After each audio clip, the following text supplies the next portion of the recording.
Can, just chillish. Can. Çekme çıdamı. Ne mi Can?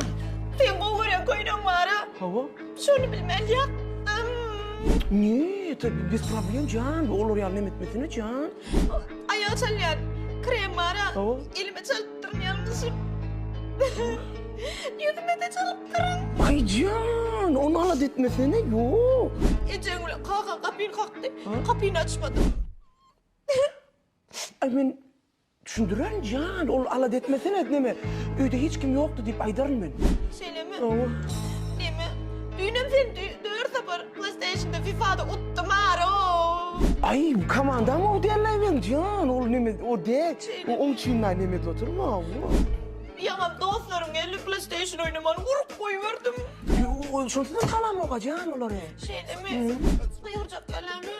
Niye Can ben ne için sen kıyırmaması bu adamı? Sen maşini kırdırdın. Çalacak. Can, Vampiri. Can.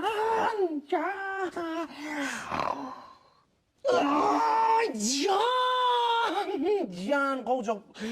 Ustam bağladın ben onu demetme Can. Sen yani gitme yok gitme.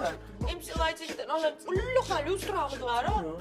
Şun bana sıpırı açırdım böyle yanına o. Bir de devlettir.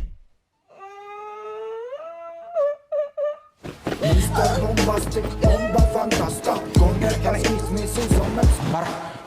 Mağazine gidip bara. Teatrın tatına gelen sen oya geleme düşündün mü? Kuadığın aladıdır mağazini düşündün değil mi? Özün kadar düşündün mü? Men yüzümün nuru yatılandır ya. Hani kapkaran ko ana. Şöyle üstüne yatılandır ya. Yok başlaydı.